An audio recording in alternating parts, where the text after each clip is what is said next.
Hello dear friend, welcome to my classes sunright IQ plus 2.0।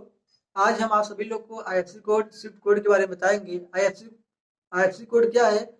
Indian financial Indian financial system code. IFSC code क्या है? Indian financial system code. यह RBI के द्वारा दिया जाता है, बैंकों को दिया जाता है। किसको? आरबीआई के द्वारा ये बैंक को दिया जाता है। आरबीआई के द्वारा बैंक को दिया जाता है। ये आईएफएससी कोड का यूज क्या होता है? आईएफएससी कोड का यूज इसलिए होता है, डिजिटल माध्यम से एक खाते का पैसा दूसरे खाते में ट्रांसफर कर सकते हैं। ये अपने भारत के अंदर एक खाते से दूसरे खाते में पैसों को ट्रांसफर के लिए हमें आईएफएससी कोड की जरूरत पड़ती है। आईएफएससी कोड क्या होती है? उस बैंक के बारे में सटीक जानकारी देती है आईएफएससी कोड। आईएफएससी कोड के माध्यम से ही हम रियल टाइम ग्रास सेटलमेंट को भी पे कर देते हैं। इसी माध्यम से हमारी जो नेशनल इलेक्ट्रिक फंड होती है, ट्रांसफर होती है, उसे भी करते हैं इसी माध्यम से। यो जो कहें डिजिटली माध्यम से कोई भी पैसों का एक अकाउंट दूसरे अकाउंट में ट्रांसफर करते हैं। पहले जो हम लोग लाइन में लगा कर पैसा लेते थे, उसके माध्यम से उसे हटाकर डिजिटल माध्यम से हम लोग इसे आजकल उपयोग करते हैं। तो आईएफएससी कोड की हमें जरूरत पड़ती है। आईएफएससी कोड केवल आईएफएससी कोड ये हमारे भारत के भौगोलिक क्षेत्र के भीतर ही कार्य करता है। हमारे भारत भौगोलिक क्षेत्र के भीतर जितने भी बैंक होंगे, उनमें आईएफएससी कोड का यूज करके हम पैसों का ट्रांसफर कर सकते हैं। या भारत भौगोलिक क्षेत्र के भीतर, भौगोलिक क्षेत्र के भीतर के अंदर, ठीक। अरे जो ये आईएफएससी कोड होता है, ये 11 कैरेक्टर या अल्फा न्यूमेरिक का होता है। कितना? 11 अंक। इसमें कितने अंक का होते हैं? ये 11 अंक के होते हैं। 11 अंक। इनमें जो प्रथम 4 अंक होते हैं वो बैंक कोड को दर्शाते हैं। प्रथम 4 अंक इसमें का बैंक कोड। और जो पुनः इसमें एक अंक क्या दर्शाता है? वो जीरो दर्शाएगा, जीरो को दर्शाता है। उसके बाद शेष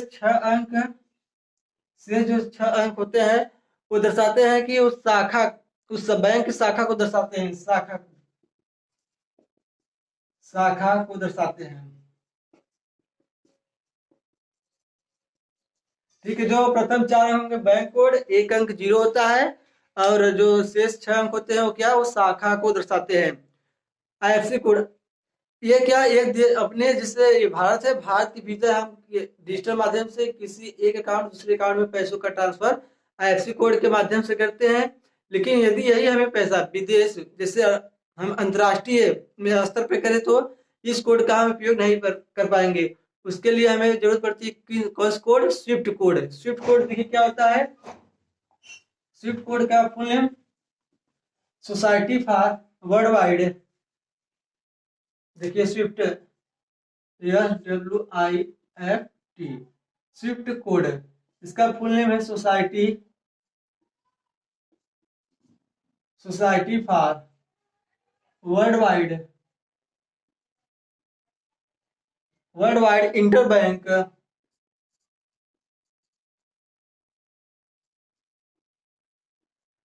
बैंक फाइनेंशियल टेलीकम्युनिकेशन।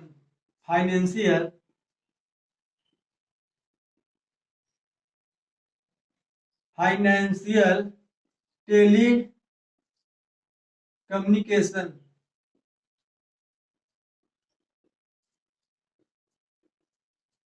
ठीक। स्विफ्ट कोड, स्विफ्ट कोड क्या होता है? Society for Worldwide Interbank Financial telecommunication.